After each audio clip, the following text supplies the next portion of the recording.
There's a break for Tevez. Oh, burst through.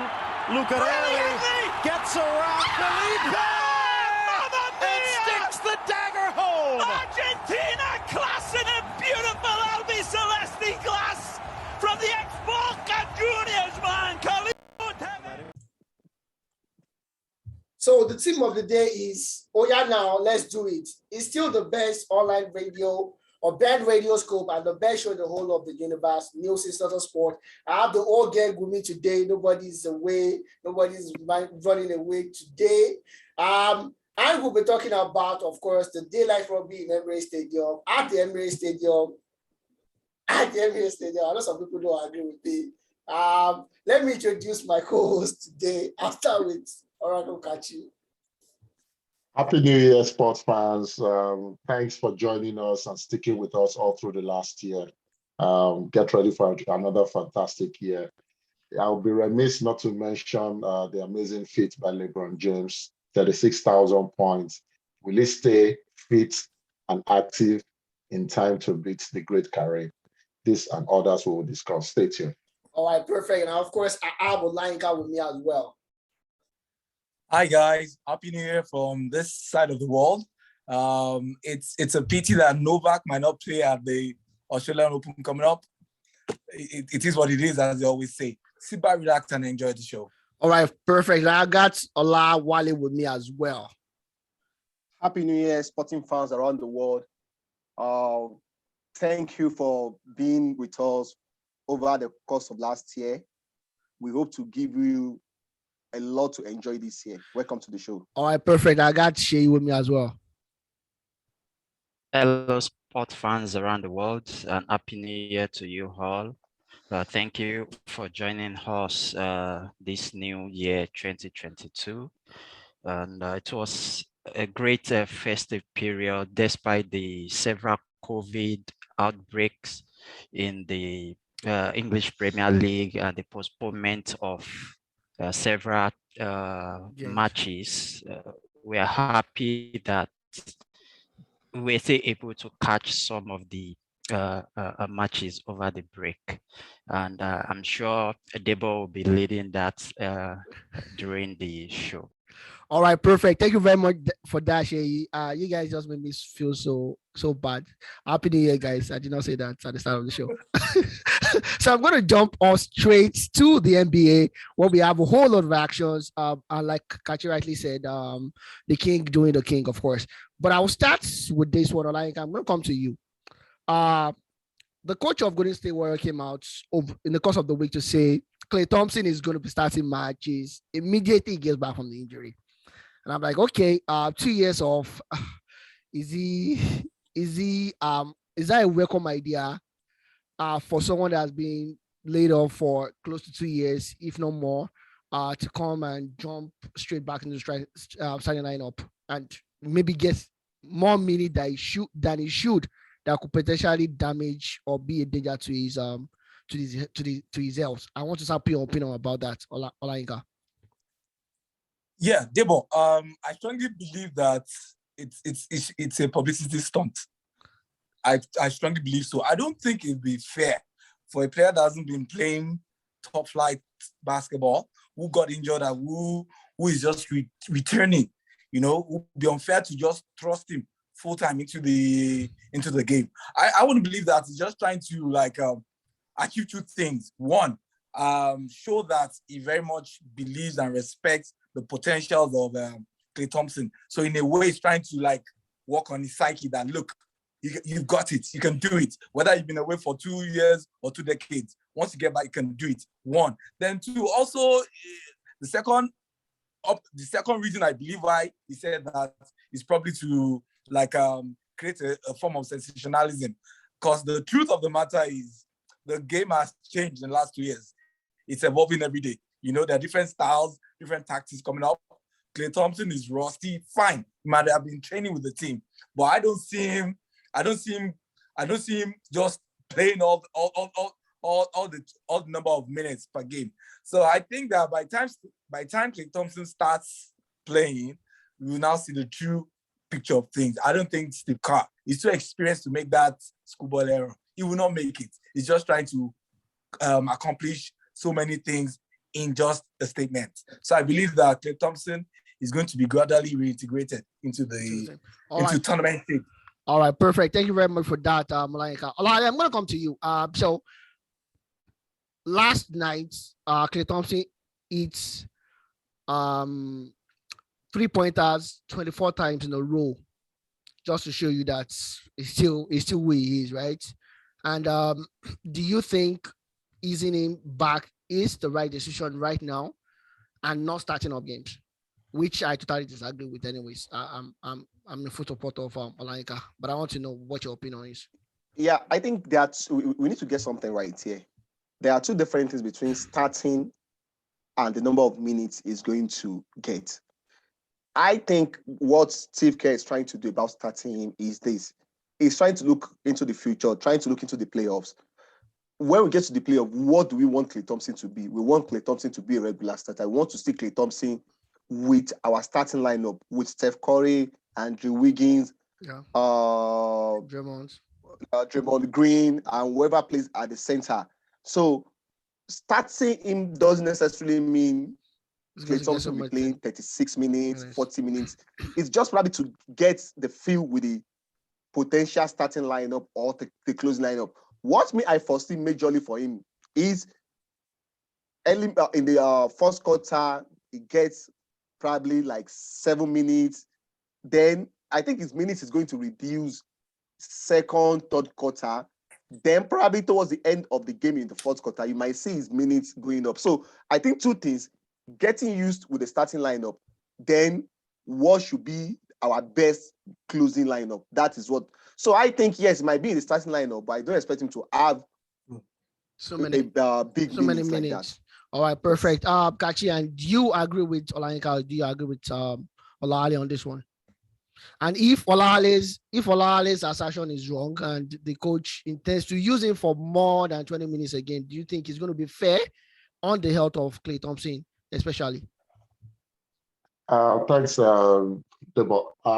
We have a very close precedence to look at, and that's the precedence of Kevin Durant, who was also away for about the same number of time, 2 years on averagely, if you look at it. Yeah. And Durant came in and was eased straight into the starting lineup, averaging about 28 minutes a game for the first 2 weeks until he started chucking in more minutes. I expect that is what Steve Kerr will do. So I agree in that aspect with Olawale, because you obviously want to see what your team would look like when every single star you have is playing together on the court. We've always known that Golden State Warrior plays best when they play small ball. I took a look at their roster, and they only have two centers in Kevin Looney and James Wiseman. And these are not Wiseman apart. They don't really have any other person dominating in the paint pretty much right now. Yeah. So they basically need to have more than one option in Steph Curry from that perimeter shooting.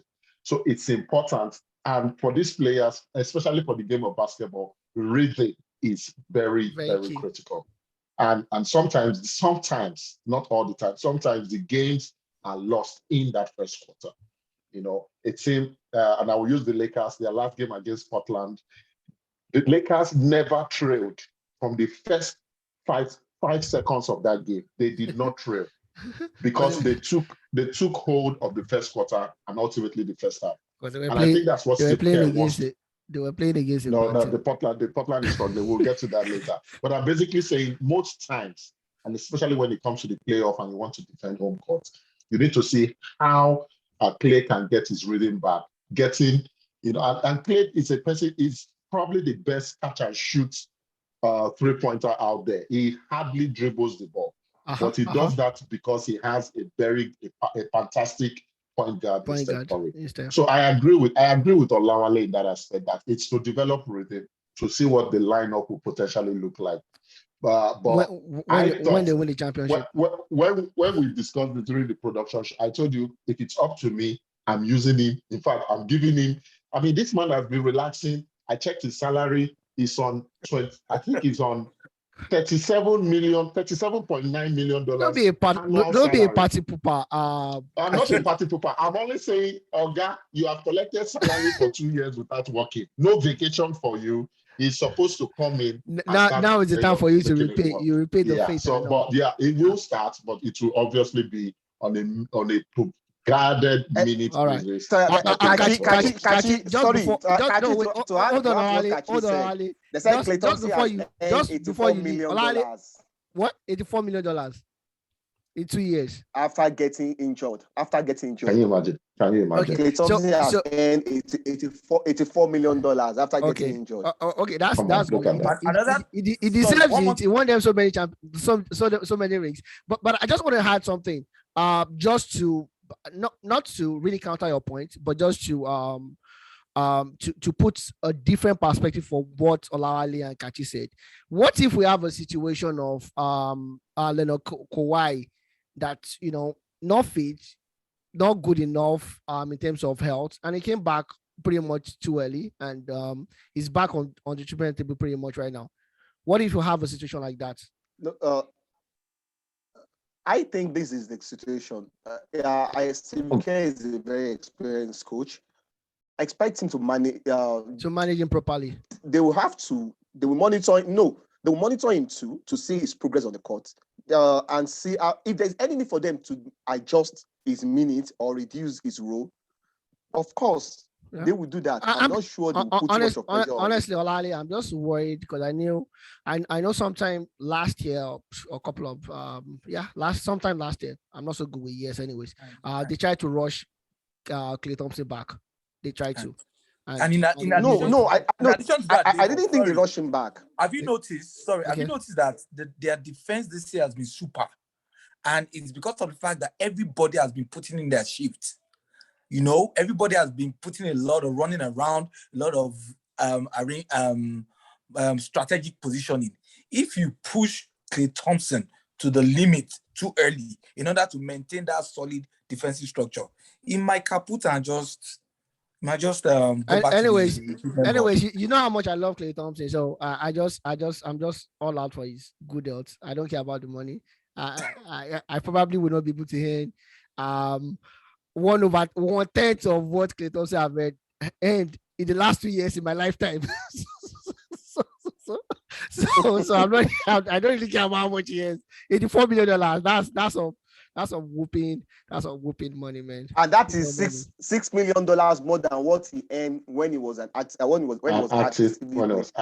player. So let's not forget that for the defense, the Golden State Warriors, they defend really from by being on the front foot, because they shoot so very high percentage from the 3 points. It makes teams also change their strategy. So teams that typically will go for the mid-range 2-point post-up and all that, because they are now so far behind due to an incredible first half or second half by Steph Curry shooting maybe 9 straight 3 points, and a gap that was. But realistically, Kachi, I'm really sorry. I really apologize for this. No problem. For stopping you midway. But once Klay Thompson comes back, he's fit. And he's fit for the next 2 years. In my own opinion, my knowledge is limited, right? But I don't think anybody can win this championship apart from Golden State Warriors. If they all things being equal. No. The thing is, all things will never be equal in the sports of the NBA.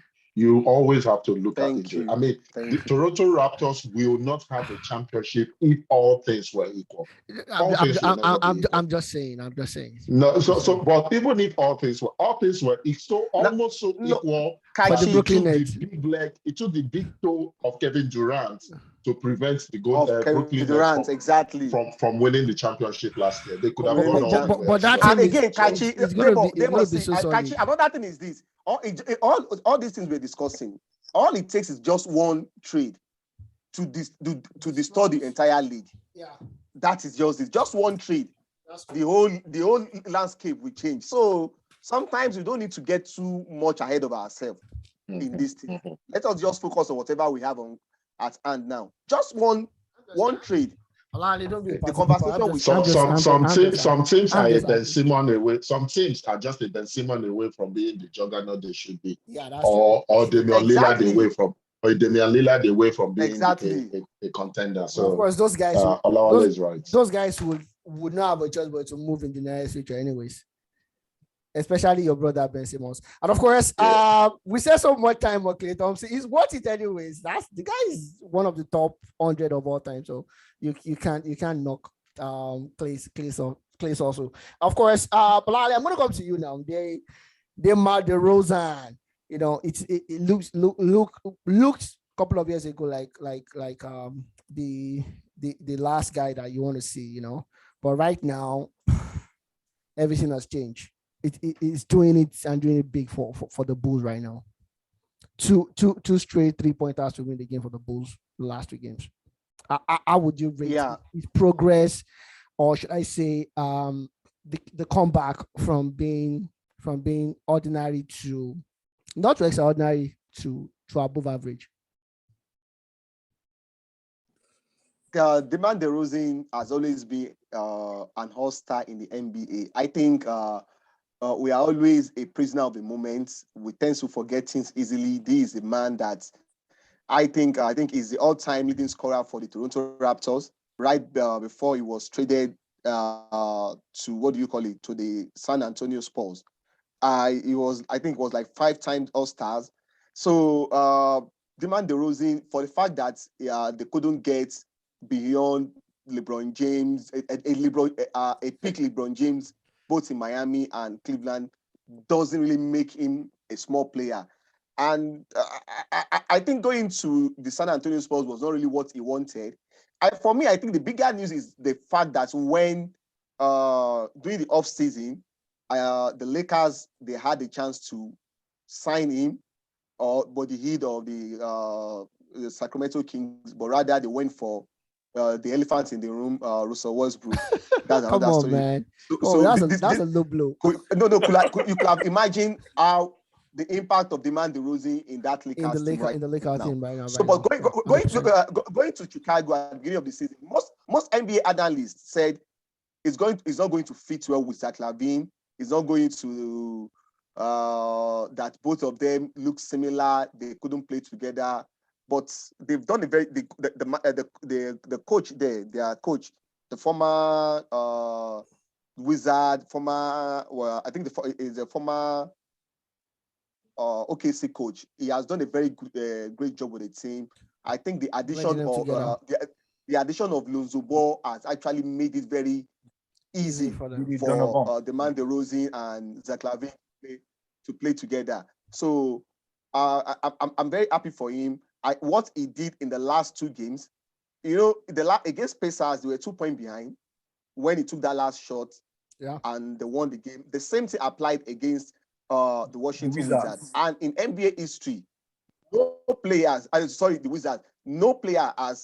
made the 2 buzzer shots in 2 consecutive games. A buzzer shot to win a game in 2 consecutive games, back-to-back games in the history of the NBA. So I'm happy for him. For me, if I'm to make my list of the All-Stars today, I'm selecting both DeMar DeRozan and Zach LaVine for the backcourt of the Eastern Conference. All right, perfect. I know a particular player did not play for 2 years that people gave him like 2% or 3% to be part of the All-Stars sometime last year.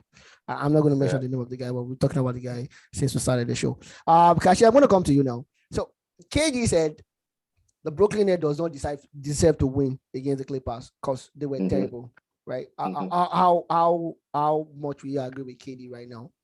And when are we seeing Kyrie back and change the tide for because it looks like okay. Let me repose the question, Kachi. What trade or whatever mid-season trade, whatever do they need to do right now to make them a potential championship winning side? And because if your star player is coming out to say we don't deserve to win, we're not good enough, then somehow. Personally, I think the major trade that the Brooklyn Nets need to do is to trade to get a vaccine. To get the COVID-19 vaccine administered to Kyrie Irving as quickly as possible.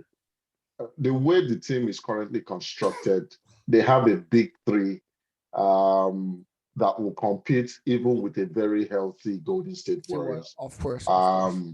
Even without one of those big threes playing last year, because I think they played all together in less than 20 games last year. Yeah. They were just a size 13 Kevin Durant shoe away from going to the NBA final. So true. I really don't think it's a personnel thing that the Brooklyn Nets need. And that's why I agree with Kevin Durant. They went into that game seeing that the LA Lakers were undermanned without their biggest star in Kawhi, and assumed that game was won already, forgetting that you still have to play for 48 minutes. So what the Nets need to do for me is to change their mindset that things will not, because of how we are constructed, teams want to beat us. That was how it was for the Showtime Lakers, for the big three in Miami, for the big three in Celtics. Teams play their best against them because you want to have it. Okay, even if I don't win a championship, the year the Nets won it, we beat them in Brooklyn. So I think that's really what has to change. And it's a big, and I think it's a big thing when their biggest star is the one calling out all the other players. Okay. You will get to, he knows what's happening in the dressing room and he knows what they can do best. I don't think they need to sign anybody. All right, perfect. Looks like we're currently praying for time anyways, but I knew this was gonna happen anyways. 36,000 points for LeBron. It's the youngest to do it at 10,000, at 20,000, at 15,000, at 17,000, 18,000, 19,000, 20,000. Kachi actually said from 1,000 to 36,000. So it's more or less a king doing a king. I don't think there's anything else that we need to talk about LeBron. Correct me if I'm wrong, guys. But what else are we going to say about him? It's just okay. Yeah. Okay. The only thing that we could add to it is it going to be fit enough to break the record of Kareem Abdul-Jabbar? Do you think what is it? Kareem Abdul-Jabbar, right? Yeah, Kareem. Yeah, for the great Kareem Abdul-Jabbar. Do we think he's going to do it? I feel all he needs is just 1 season and a half, and he's going to do it.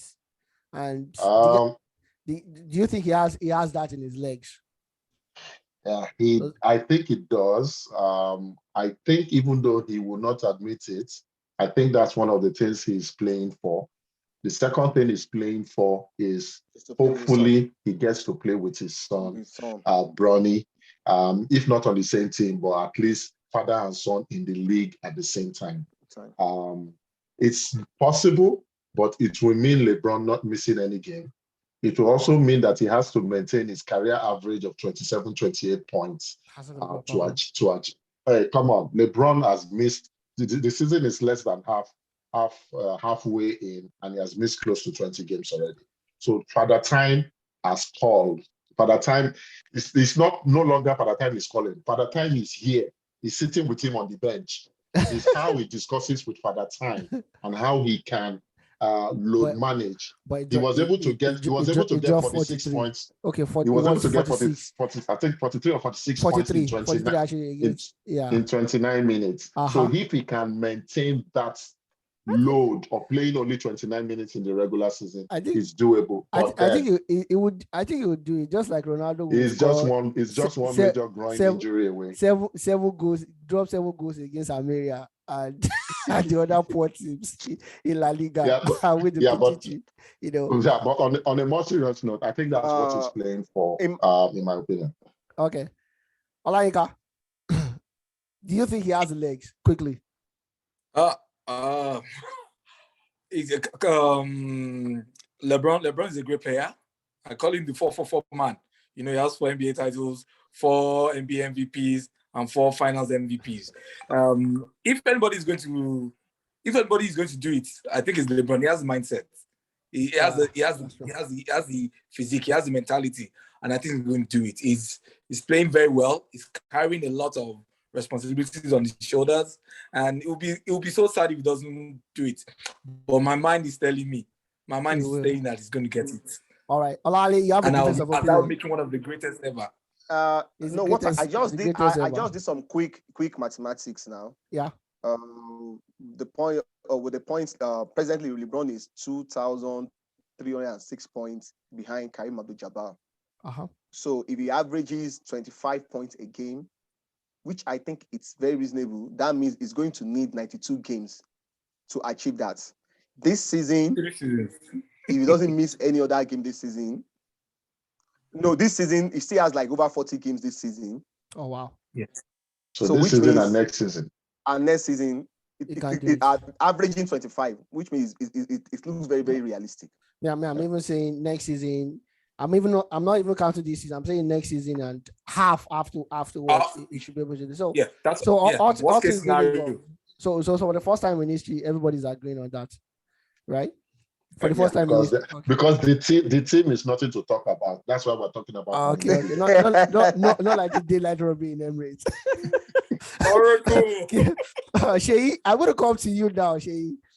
Novak Djokovic is resisting the vaccine 100%, and it was how do you say that in English again? It wants an exemption from taking the vaccine, but he wants to play at the Australian Open, and nobody is ready to give it to him. Do you think it's fair to allow him to express his opinion of not taking the vaccine and competing, or it's going to lay bad precedence for the ATF if they allow that? I think his beliefs, he's entitled to his beliefs. Novak Djokovic is a living legend when it comes to tennis in the world. So I will I think he's entitled to that, but I will not be happy if the ATF decides to give him an exemption to participate in the Australian Open.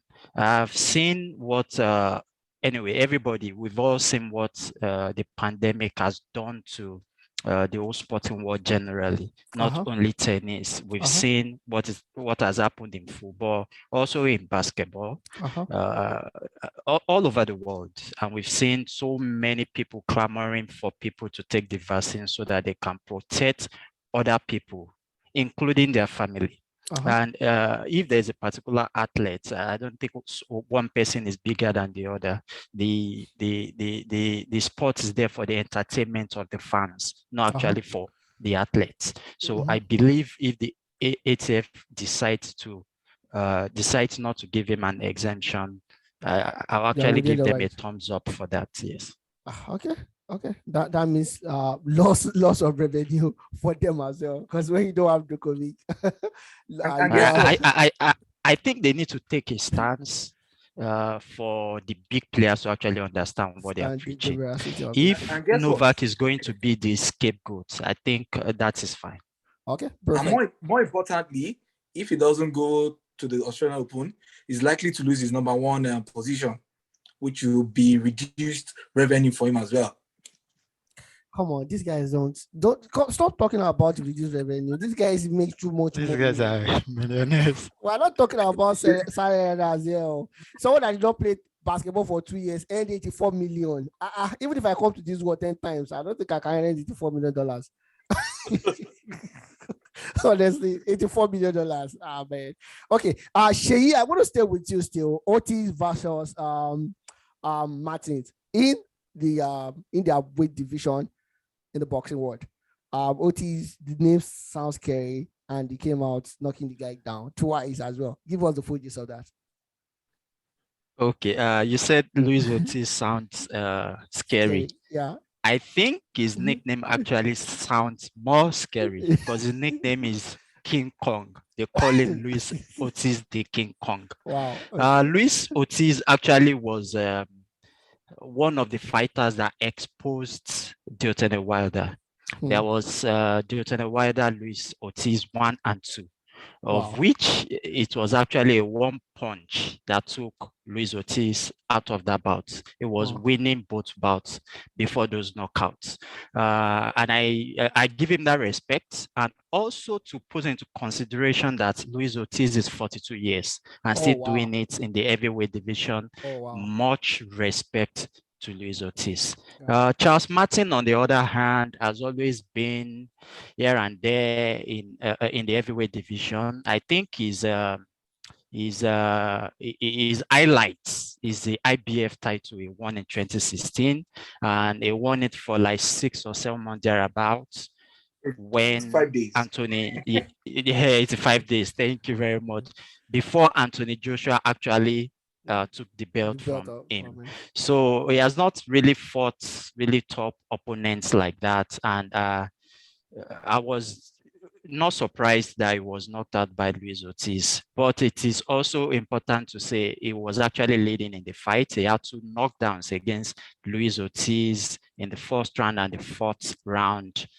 Before the knockout, the left hook to the temple was almost unconscious. He didn't really know what was going on, and Luis Ortiz totally took him apart in the 6th round. He saw the darkness after that. Yeah, it was nowhere. He didn't understand where he was. Oh, wow. All right. So that was what basically happened. All right, perfect. We're going to short break right now. And when we come back, we'll be jumping straight to the daylight robbery in Emirates and more of Lukaku. Don't go anywhere, guys. Yeah, so we'll not be talking about Antonio Brown, the guy that decided to be, oh God. Kachi, do you want to talk about the guy, or you want to give us like I think I can just for a few 30 seconds talk about this troubled man who seriously needs psychiatric help. This was a man who left almost $60 million on the table when he stormed out of the Oakland Raiders after he left Ben Roethlisberger in Pittsburgh Steelers. He got the GOAT, Tom Brady, to stick his neck for him, moved to Tampa Bay. Yes, won a Super Bowl with Tom Brady last year. And he threw a temper tantrum in the Bucs game against New York Jets over the weekend, taking off his jersey mid-game, throwing it to the fans and storming into the dressing room. Bruce Arians, the Bucs coach, was asked about him, and the man said, well, he's not going to talk about Antonio Brown because as of that moment, he stopped being a member of the Bucs. Right now, I can guarantee you that none of the other 31 teams would even touch Antonio Brown with a 10-foot pole. He has damaged his brand, he has damaged his reputation, and he can kiss his NFL career goodbye. What a sad story. Wow. I hope he has so much money in the bank so he does not go broke. Anyways. That's the problem. The $60 million he left in Oakland is still affecting him. Oh wow, 60 million. Oh, Very terrible story. That reminds me of that short guy, Dennis Schroeder, that left. How much did he leave? 82 million or something like that. No, but at least for him, Dennis Schroeder is still trying, and we thought he was not going to blend. We thought he wasn't going to do well. Yes, I know he wasn't. We thought he wasn't going to do well in Celtics, but Dennis Schroeder still has an opportunity to get the bag again. He's still playing actively in the NBA. Yeah, Antonio Brown. 100%. 100%. Kachi, I'm gonna stay with you as well on this one. The daylight robbery at the Emirates Stadium.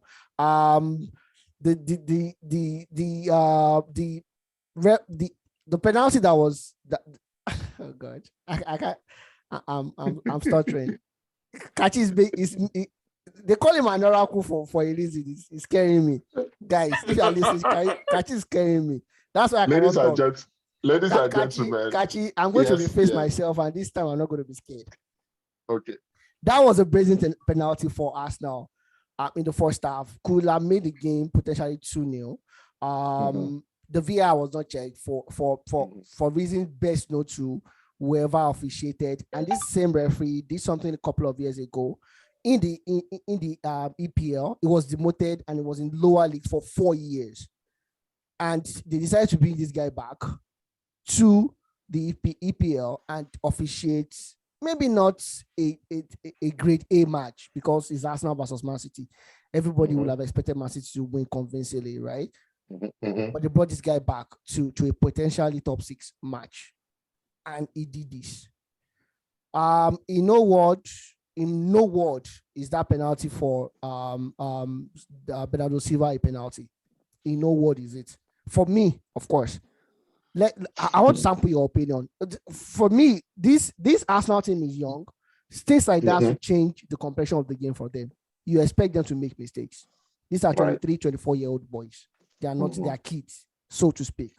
You know, this will change the complexion of the game to me. For them, how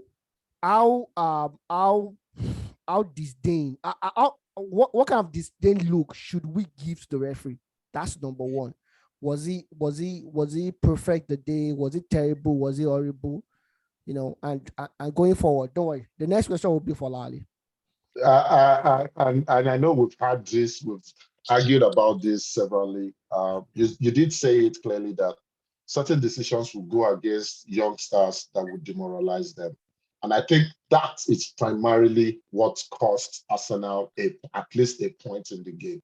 The youngsters not living in the moment, not being able to focus on what was at hand, but instead mentally dwelling on decisions that have gone against them.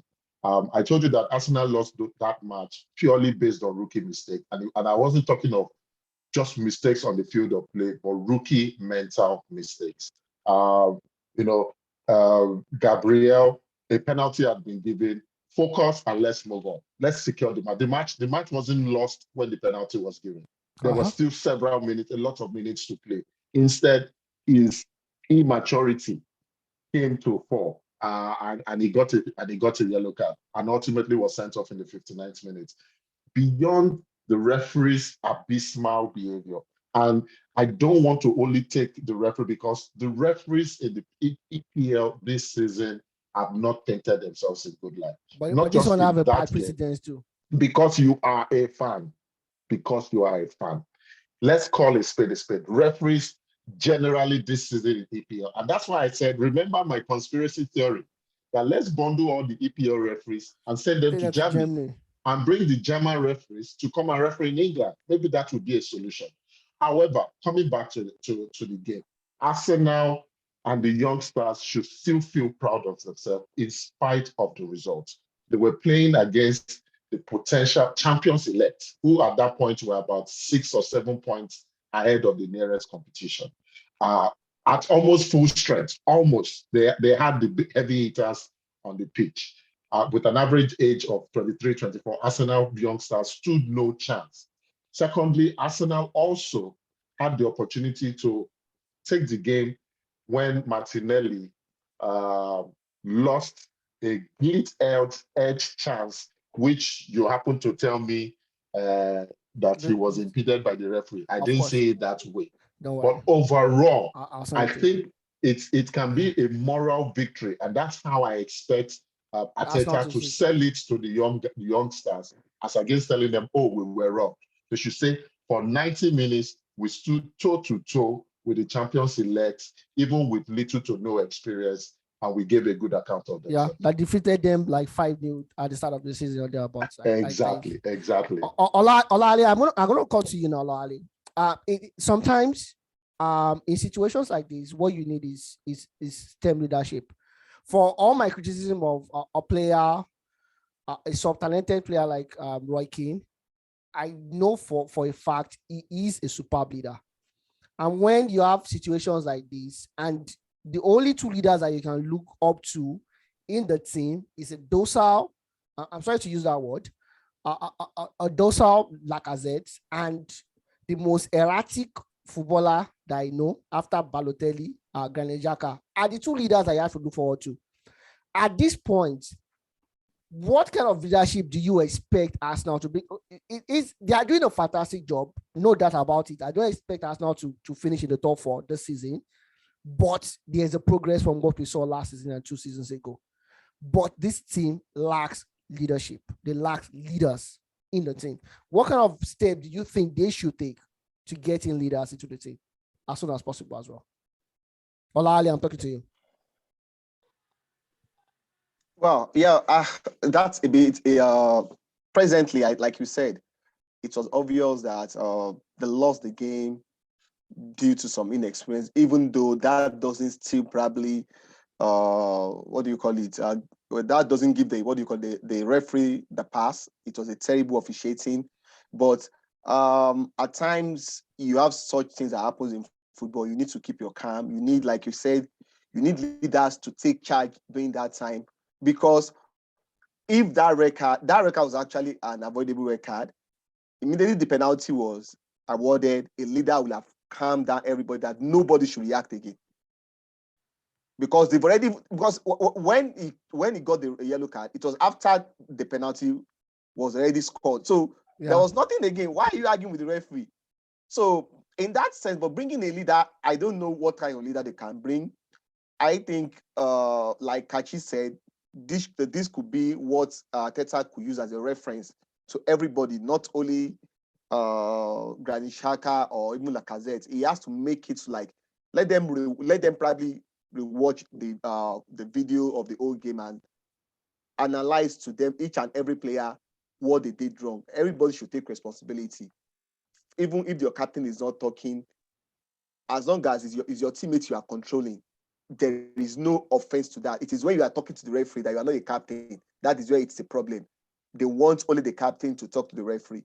But the other teammates, you can stand up. You can sense that your teammate is doing something wrong. This guy, you are losing it. Or we are still in this game. Call your teammate to order. That is what you should stand up for yourself. I think they can use this. It's a painful loss because for me, I'm looking at it from a bigger perspective for the league. I didn't want City to win that game for so many reasons.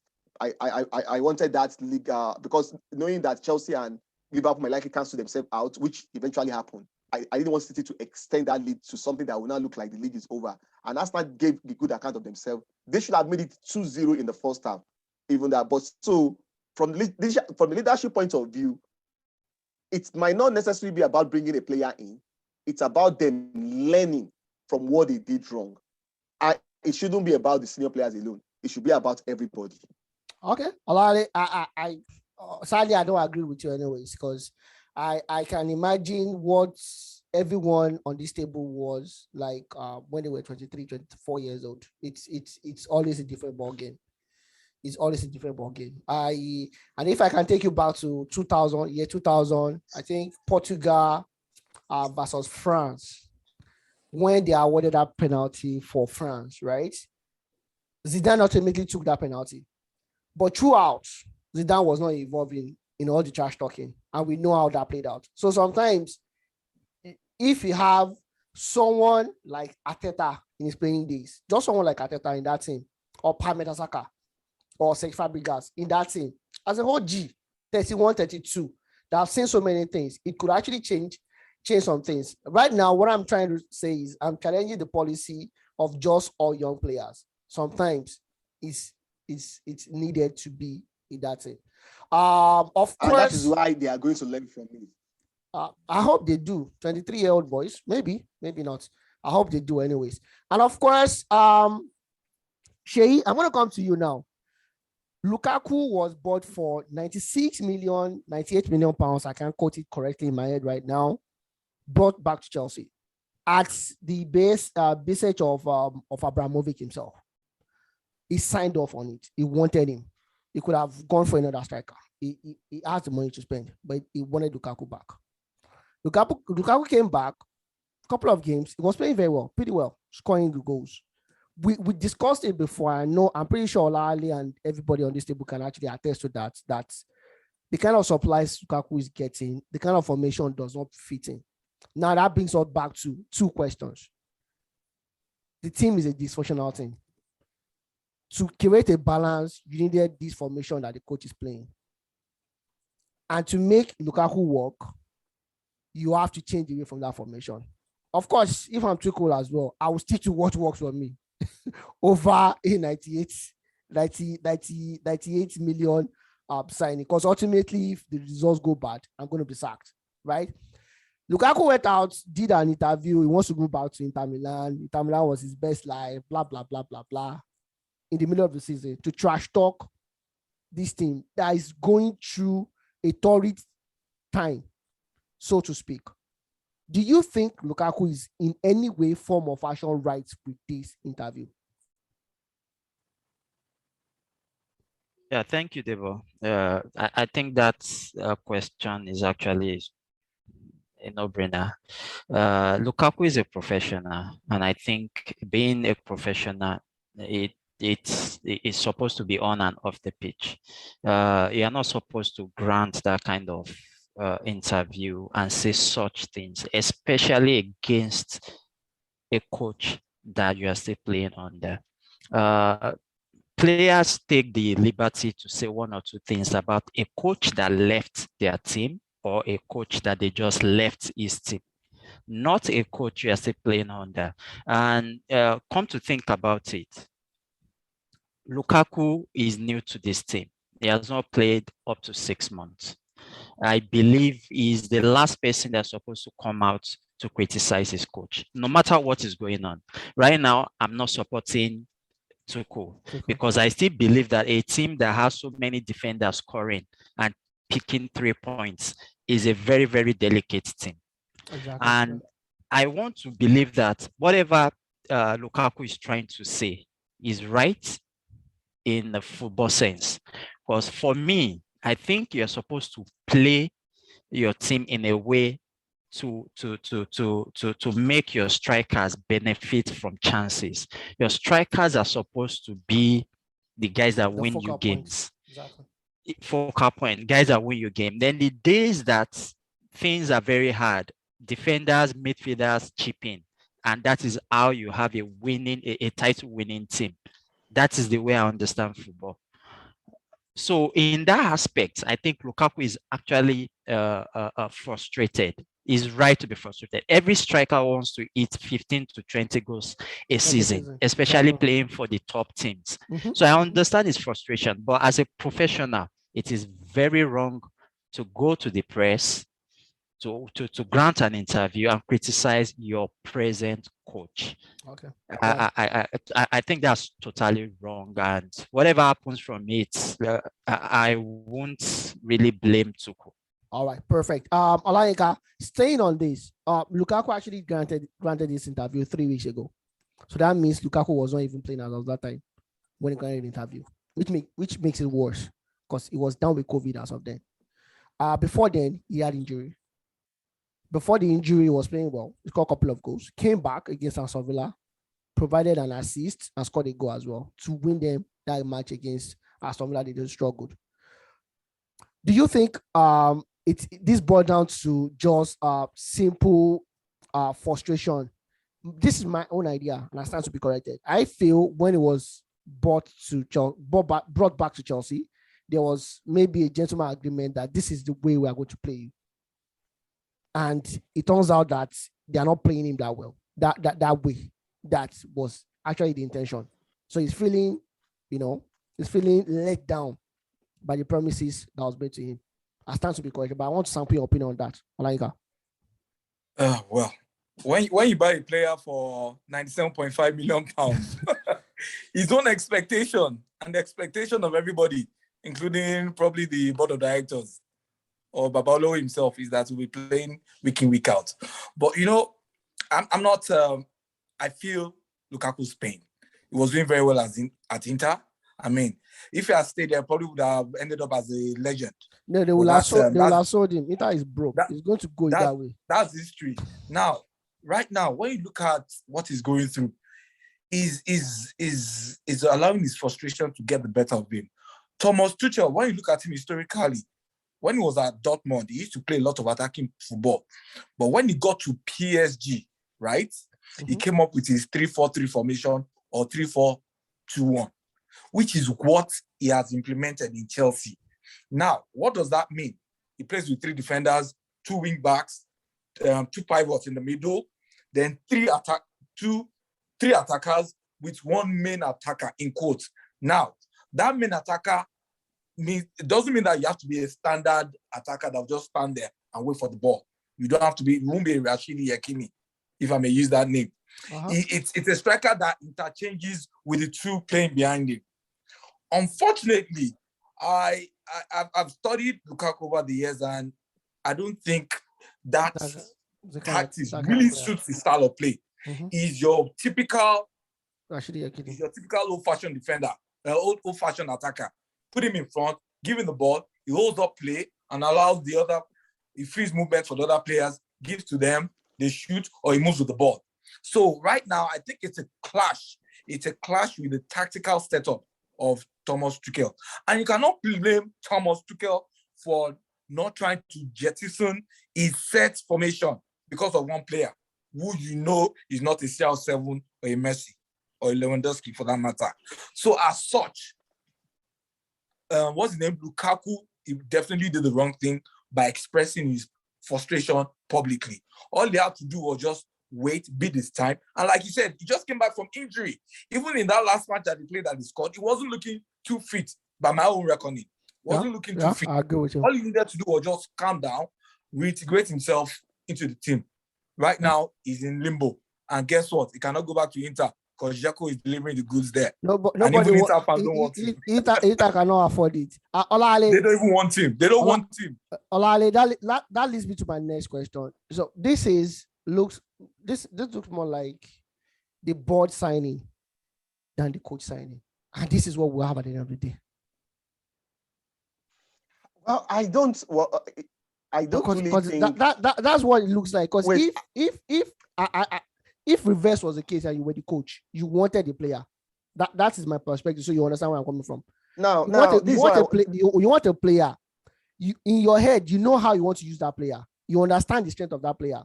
But now, if the player was bought for you, then this kind of problem will probably occur. Honestly, we can't really say, but probably because Chelsea as a football team, they have this history of the board or the owner signing players for the coach. We knew about the Andriy Shevchenko, but even the Shevchenko one, if it has actually worked out, I'm not sure the whole story of him being signed by the board will have come down. Coming to this Lukaku, it could be either way. We don't know actually. It could be either be the board signing or a case of who is available. Because I think Chelsea actually wanted to sign Haaland, yeah, and probably they were priced out of the whole thing by Dortmund. So it could be a case of probably the next available. But for me, I think there are the two major things here. The two major issues here is more of formation and the personnel. Why are we quite agree with? I don't quite agree with Laika by saying probably Lukaku. Even at United, there were games Lukaku start from the right side, even though you could question his control, but it's not that a static number 9. He is a bit mobile. Sometimes he could easily play very well from the right. In fact, during his days at Everton, Roberto Martinez most times utilized him in the front three from the right side, and he scored a lot of goals. For me, I think the major problem with the setup at Chelsea, number one, 3-5-2, 3-4-3, 3-4-1 to whichever way you want to put it, it's a bit of a delicate formation because what it ensures is that it gives you solidity in the defense. That assurance, like, okay, we are very assured.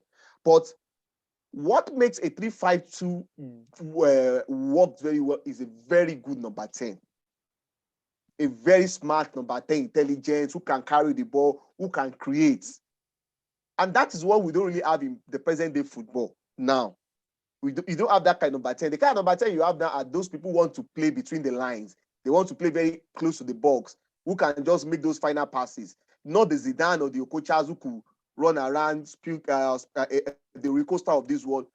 I think you know the kind of number 10 I'm talking about. Yeah, 100%. Those are number 10. Those are number 10s that could work with that kind of formation. For a 3-5-2 formation easily. Now, what did Conte did when he discovered that he didn't have that number 10 that time? Then he now modified the formation from a 3-5-2 to a 3-4-3. Okay, instead of us having a number 10, then we still have wingers that we need to use. Then he played Hazard and Pedro or Williams just beside, what do you call it? Diego Costa. Costa. So it still gives them that feel of a front three that you might have if you're actually playing a 4-3-3 formation.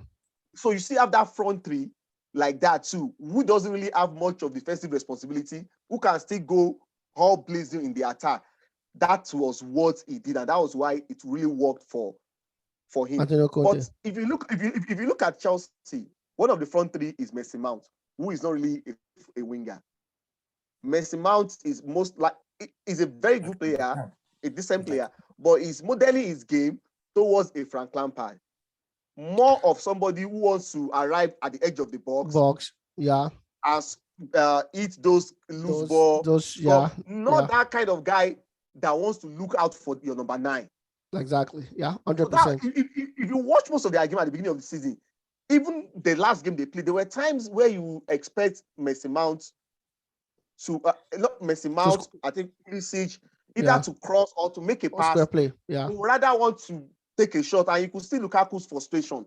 I think for me, it's like we said these things a couple of weeks ago. We said a couple of weeks ago. That those wing backs cannot continue to score goals. And what I've noticed is that the attacking midfielders are not playing, they are not trying to find Lukaku enough. They're not playing to his strength. So it would have been better for you to have a Pulisic and an Lacazette flanking. But those Lukaku. Ones too, you can't guarantee their fitness. Exactly. Those ones you can't guarantee their fitness and some of these things. So I think that's the major problem. But there was no need for the interview, whichever we want to look at it. You could have just take his time, because when he was actually fit, he was actually playing. It wasn't like he wasn't having a playing time. This whole thing just on the part of Chelsea.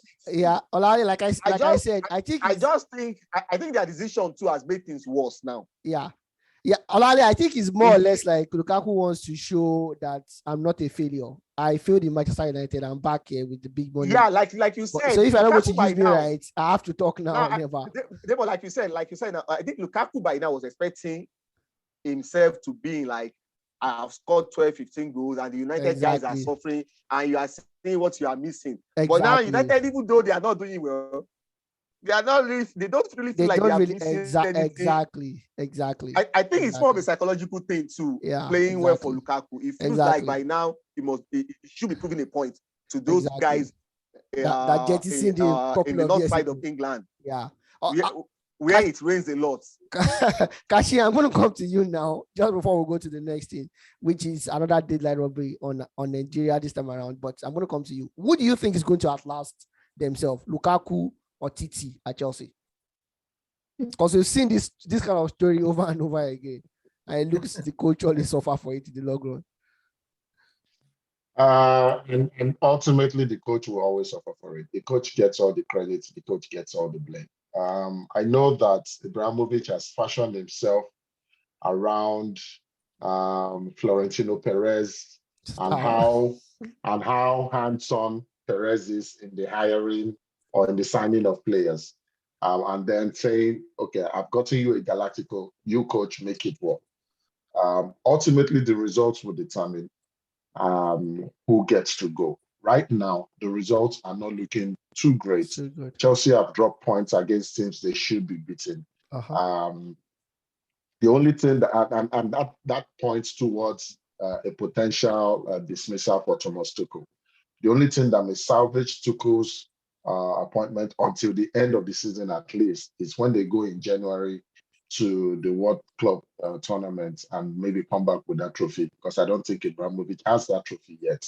That may give him another year, but things are shaping up to look like it will be Thomas Tuchel. However, now that I say it, I kind of like just remember this point that we don't really have grade A elite coaches out there available now. And 100%. If Thomas Tuchel should go right now, who do they replace it with? Who do they say? You can say that they're already thinking of that, because I understand John Terry, the Chelsea legend, has returned to the club.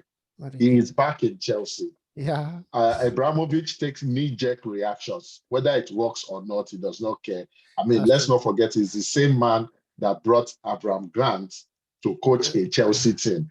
You know, so Roberto Matteo. So the Matteo who won the championship. So he can always argue. All I'm basically saying is everything is pointing towards Thomas Tuchel leaving before the 94 million pounds player. Because this is the same player when he wears the red and black of Belgium, is unstoppable. So I'm sure that is the argument they will take to Tuchel. Make it work. I can't remember. I just immediately forgot his name now. But the Belgian national team coach makes this guy smell, Roberto Martinez. They make this guy smell like roses. Even though, to Wale's point, he plays behind a very fluid set of number 10s. If it's a defensive-minded Axel Witsel to Eden Hazard and his Torgan Hazard and the Kevin De Bruyne, always feeds him the ball. But they can make that argument that this guy is not as bad as you make him look like. So Thomas Tuchel is more at risk to leave before that will be sad anyways. Kachi, I'm going to stay with you on this one. We have 10 minutes left. Dennis, they said we did not send email on time. For real, it's sad. We have a hot property in England right now at Watford. To come to the Nations Cup and potentially be, at least this guy is better, 100%. I'm sure it's better than Odion Ighalo at his prime. You know, no disrespect to Odion Ighalo, but he's better than him. And here we are. They are robbing us of our treasure. How many do we have? They are taking one away from us. Will you say it's fair with what Watford did? I think it's more political. Even if we said the mail left, even if we sent the mail late, they could still have given us the courtesy of releasing a Nigerian. Would they do the same to Brazil? Debo, ladies and gentlemen, dear listeners, let me first of all say that the way Debo is shouting, they are killing us, they are dropping us. Debo is not enamored with the Nigerian national team, first of all. Secondly, and to his question, we all know that the rest of the world, they don't place significant importance to the African tournament. Hence, and this is not the first time we will see coaches play hardball in releasing players, either of Nigerian descent or for even other African countries. In the case of Watford, the same thing happening with Emmanuel Dennis is currently happening with Sarr, the Senegalese superstar playing there as well. And the coach has come out to say he is the coach and he's not releasing any player. Yes, there are ways these things can be handled, but also you should also default to come back to the the respective national teams, knowing that your tournament is mid-season. You are supposed to cross your team. You are supposed to make sure every fault can't come back to you. Yeah. You know, so that when you want to go to the court of arbitration for sports, right now, if you go there, they will interpret it to the letter of the law, that the law says, give us a 2-3 week notice, and you did not do that. Let's not forget the famous burofax of Lionel Messi. Because of that letter of the law, the burofax was negated, because these lawyers are really, really smart. And I think the respective FAs, both the Senegalese FA and the Nigerian FA, played into the hand of Watford and any other club holding back the internationals. It will be Nigeria's loss, because I totally agree with you. Emmanuel Dennis is better than Odion Ighalo. But even before the tournament itself comes, which is coming in a few weeks, Dennis has not been used effectively by the last coach, Gerhard Rohr, and I don't even think an Augustine Eguavoen, who is going with 4 goalkeepers, has any plans to use Emmanuel Dennis. So maybe the young man should stay back and build his career well. All right. Perfect. I think my own 2 cents I want to add to this is this. Another thing is this, like Kachi said, we have a tournament that is played during the middle of the European season. A lot of this coach, Ranieri, is under a lot of pressure. They've lost their 5 last of their 6 games or something like that. As far as he can do, is trying to keep as much players he can now. And with COVID now still having its own issue, they can't just have. So, like Kachi said, we've played into their hands. Exactly. Because they are not comfortable with this tournament holding at this time of the year. And you and on your own part, you are not doing the right thing. And I think another problem is even like the coach we sacked. You don't want Dennis in the first instance. In his plan. Yeah. I think that's what really led to all these invitation okay. Not being sent. All right, because we have 4 more minutes left, I'm going to talk, and Olayinka has actually commanded me, it terrified me, pointed, he actually told me that I must talk about the African Nations Cup. So Olayinka, I'm going to start with you. Who is your favorite for the African Nations Cup? No doubt about it. It's Algeria, the defending champion. You are this Algeria. They are Pretoria of Stars, and the way they call it. Which Pretoria of Stars they have apart from Real Madrid? You started the game. Oh. That Silmani that has not played active football for donkey years. Oh, they have Umans that plays for Napoli. What's the one that guy? They have a lot of players. I do measure their players. Which players do they have? And they have this player that is always going, Brahimi, that is always going free of charge across Europe. That Portuguese, that guy that played for FC Porto before. FC Porto. Brahimi, or what's his name? He's always going for free. Yeah, okay. Anyways, we'll write it down. All I can say. Sofiane Feghouli. Don't forget. Feghouli that played at West Ham. Okay. I play for Valencia too. Now I play for Valencia. Okay. He played. He's presently in Turkey. Okay, he's the captain of course, he should be in Turkey right now. Yeah, you're talking about Islam Slimani that came. That failed at Leicester City. Okay. Islam Slimani. Okay. Sheyi, who's your favorite? Like I already said, Algeria. Anyway, we'll see what will happen to Algeria. They are the defending champions, so you have to give that to them. Okay, but for me, I think Senegal should be my favorite for this competition. They've been a little bit unachievers in this competition, and they still have all the stars actually. Of course. So I expect them to perform better. Yes, exactly. For the last 5 years, I think. Yeah, they have the Kalulu Fadiga, Diop, Diao, this guy that is exactly Ella Diop, and the rest. Henri Camara. Okay, good. Okay. Henri Camara, thank you. So I think these actually their year. I expect them to perform. Olale, what about you? Also, I'd like to mention that this competition will be having like 2 debutants in the name of Gambia and Comoros. The Comoros actually caught my attention. This is a country of less than 1 million. That's less than maybe Lagos. What am I saying? Lagos? Maybe less than Kebbi. Wow. So I'll be looking forward to see that particular country playing this competition. Right. That is good for the AFCON.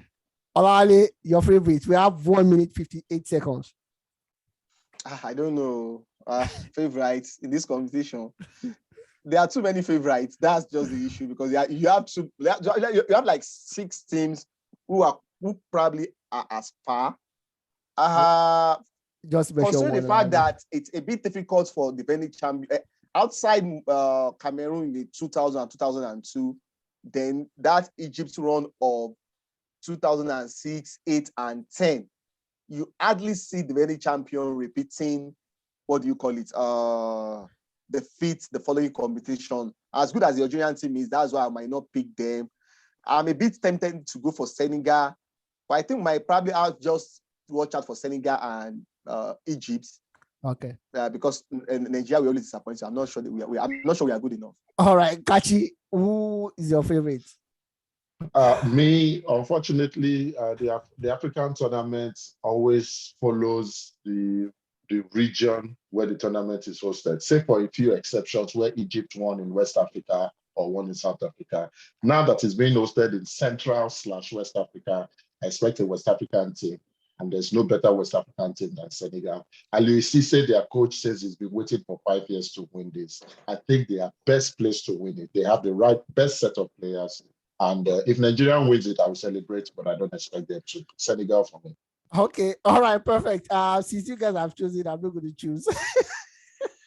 But if I'm going to choose Cameroon because Cameroon will always do Mago to win the tournament. That's a wrap. As that's the show. My name is Nigeria Adeboale. It's still the best show. Have a wonderful sporting day, guys. Bye.